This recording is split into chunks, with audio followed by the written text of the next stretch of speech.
नमस्कार दर्शकों, आप देख रहे हैं हमारे यूट्यूब चैनल सतयुग डिवोशन चैनल में आपके साथ करण। आज हम संत रामपाल जी महाराज के एक शिष्य से जुड़े हुए हैं जो सतलोक आश्रम श्री धनाना धाम में है। हम जानेंगे संत रामपाल जी महाराज से ये सतलोक है क्या। हमने तो स्वर्ग नरक सुना है, ये सतलोक ये कौन सा अलग सतलोक आ गया, इसके बारे में संत रामपाल जी महाराज के शिष्य के बारे में शिष्य से पूछेंगे। नमस्कार सर। नमस्कार। हाँ सर। मैं अकोला महाराष्ट्र। हाँ सर, आप बता सकते हो कि ये मतलब कि ये है कौन सा, ये कौन सा लोक है। हमने तो स्वर्ग और नरक के बारे में सुना था, स्वर्ग लोक नरक लोक, ये कौन सा लोक है। ये संत गरीबदास जी महाराज जी के बहुत दिवस की उपलब्धि में जो सतलोक का नज़ारा बना हुआ है, ये सतलोक है। अच्छा, ये सतलोक है। नहीं, सतलोक मतलब कि कैसा लोक है, जैसे कि स्वर्ग लोक नरक लोक, मतलब कि कई ऋषियों का कहना है कि जो मतलब कि भक्ति करके स्वर्ग जाएगा वो वापस मृत्यु में ही आएगा। तो मतलब कि सतलोक में ऐसा होता है क्या। सतलोक में ऐसा है, सतलोक में जाने वाला हर इंसान यदि सच्ची सही भक्ति करता है तो वो सही जगह पर चले जाएगा, जहाँ जाने के बाद इंसान जन्म मृत्यु के फेरे से उसका छुटकारा हो जाएगा। अच्छा, मतलब कि सतलोक में जाने से जन्म मृत्यु से छुटकारा मिल जाता है। हाँ, तो आप बता सकते हैं कि ये जो बालक खड़े हुए हैं और ये मतलब तख्त पर विराजमान एक संत हैं और एक संत बगल में खड़े हुए हैं, ये है कौन। ये जो संत है जो काले कपड़े पहने हुए हैं, तो ये कबीर साहब जी है। कबीर साहब ने गरीबदास जी महाराज को 10 साल की उम्र में सतलोक ले गए थे। 10 साल की उम्र में सतलोक लेकर गए थे। हाँ जी।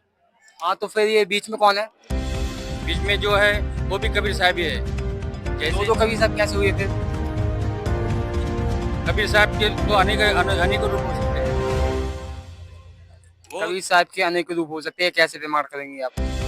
हो सकते हैं वो, क्योंकि वो भगवान का स्वरूप है। वो यहाँ भी दिख सकते हैं और सतलोक में एक तरीके दिख सकते हैं। अच्छा, आप क्या वही कबीर की बात कर रहे हैं जो काशी में आए थे, जो काशी नगर में जुलाहा परिवार में थे। हाँ जी। उनका तो जन्म हुआ था ना। नहीं, उनका जन्म नहीं हुआ था, उनका मृत्यु नहीं हुआ था, जन्म हुआ था, लेकिन वो कोई माँ के गर्भ से जल में नहीं, वो सीधा सतलोक से आए और कमल के फूल में उनके माता पिता को मिले। मतलब कि आपका कहना है कि जो कबीर साहब जी हैं वो सतलोक से सहसरी चढ़ के आए और कमल के फूल पे प्रकट हुए। हाँ। हाँ, तो फिर जो उनकी मृत्यु हुई थी, तो फिर मृत्यु में तो मतलब कि हान चाम रहता जो 5 तरफ का सही अपना उस पर तो चलाया होगा। नहीं, उनकी मृत्यु नहीं हुई, वो सतलोक जैसे चले गए तो उन्होंने नीचे बोल दिया था कि मैं सतलोक चले जा रहा हूँ। और हिंदू मुस्लिम के जो झगड़े हो रहे थे उनके इसके बारे में हिंदू बोल रहे थे ये हमारे है और मुस्लिम बोल रहे थे ये हमारे। तो उन्होंने एक ही वाणी बोली थी, मैं सबका हूँ और इसके लिए आप लड़ना नहीं और एक से मेल जोल के रहना है।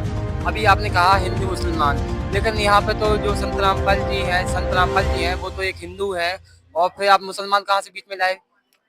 नहीं, संत रामपाल जी महाराज ना हिंदू है ना मुस्लिम है। संत रामपाल जी महाराज का एक ही नारा है, जो हमारी जाति है मानव धर्म हमारा, हिंदू मुस्लिम सिख ईसाई धर्म नहीं कोई न्यारा। मतलब कि आपने जो बताया है कि जीव हमारी जाति है, मानव धर्म हमारा, हिंदू मुस्लिम सिख ईसाई धर्म नहीं कोई न्यारा। तो इसमें मतलब कि आपके जो संत रामपाल जी महाराज के शिष्य हैं ये अनेकों धर्मों से हैं क्या। सभी धर्म के पंथ के यहाँ पर जो है शिष्य है, उसमें कोई जाति पाति का भेद नहीं। अच्छा, कि अभी देखा जा रहा है कि मतलब कि यहाँ पर जो संत गरीबदास जी महाराज जी के बहुत दिवस के उपलक्ष्य में विशाल भंडारा का आयोजन किया जा रहा है, वहाँ पर विशाल सत्संग का भी आयोजन किया जा रहा है। तो हमने देखा है कि कई संत ऐसे हैं भारत में, विश्व में, कि जो वीआईपी लोग होते हैं उनके लिए सोफे रखे रहते हैं और जो वीआईपी नहीं है उनके लिए जमीन पर जगह होती है। क्या संत रामपाल जी महाराज के आश्रम में ऐसा भेदभाव है। नहीं, ऐसा कोई भेदभाव नहीं। यहाँ वीआईपी और जो है साधारण जो व्यक्ति है उनको भी एक ही लाइन में भंडारा पर मिलता है। अच्छा, और यहाँ पर मतलब कि अन्य कुछ संतों में अभी ये भी है कि जाति का विभेद होता है। क्या संत रामपाल जी महाराज जी के आश्रम में ऐसा होता है। नहीं, ऐसा कोई जाति का यहाँ पर भेद नहीं और जाति और छुआछूत यहाँ पर नहीं है। जब मैंने अभी भंडार में गया था मैं, तो वहाँ पे देखा मैंने कि सारे लोग जमीन पे बैठे हुए हैं, लेकिन कुछ लोग जो मतलब कि बेंचों पे बैठे हुए हैं, ऐसा क्यों। नहीं, वो कुछ बीमारी के कारण बेंच पर बैठे हैं, जिनको हाथ पैर कुछ पैरों की तकलीफ है, जिनको नीचे बैठने नहीं आता, तो वो ऐसे बेंच पर बैठे हुए। नहीं तो सब तरीके है, ऐसा कुछ नहीं है। और हमारे दर्शकों का ये भी कहना है कि संत रामपाल जी हैं जो वो ब्रह्मा विष्णु महेश की भक्ति छुड़वाते हैं, ये बात सच है।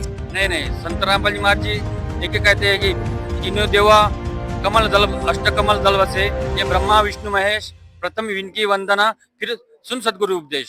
संत रामपाल जी महाराज जी इनकी साधना बताते हैं, और जो पूर्ण परमात्मा का नाम है वो दूसरा है। इसकी पूरी जानकारी संत रामपाल जी महाराज जी देते हैं। अच्छा, और ये भी सुना है कि जब वो मतलब कि जो किसी मतलब कि अगर किसी के पिताजी खत्म हो गया, किसी की माता जी खत्म हो गई, तो उसमें तेरहवीं करना या अंतिम संस्कार संत रामपाल जी महाराज जी किसी से नहीं करते हैं, ये बात सच है? गीता में ऐसा कुछ बोला हुआ नहीं कि 13वीं करो, 15वीं करो, या जो पितर रहते हैं वो करो, ऐसा कुछ गीता में लिखा हुआ नहीं है। नहीं, अंतिम संस्कार तो करते हैं, लेकिन वो उसमें कोई पाखंडवाद नहीं होता है, पाखंड नहीं करते। वो जो करते हैं तो जो अपने गीता में बोला हुआ है वैसे उसके अनुसार ही उनका वो अंतिम क्रिया करते हैं। अच्छा, फिर जैसे कि अभी हम बाहर से आ रहे थे तो वहाँ पे मतलब कि जूते दे रहे थे, वो रख रहे थे, क्या वहाँ पर कोई चार्ज लिया जाता है? नहीं, यहाँ पर एकदम निःशुल्क सेवा रहती है। सब कोई प्रकार का शुल्क यहाँ पर लिया नहीं जाता। जैसा कि दर्शकों, जो हमारे दर्शकों के प्रश्न थे उन सारे हम जवाब मिल चुके हैं। दर्शकों, ऐसी वीडियो देखने के लिए हमारे यूट्यूब चैनल को सब्सक्राइब कर दें। धन्यवाद।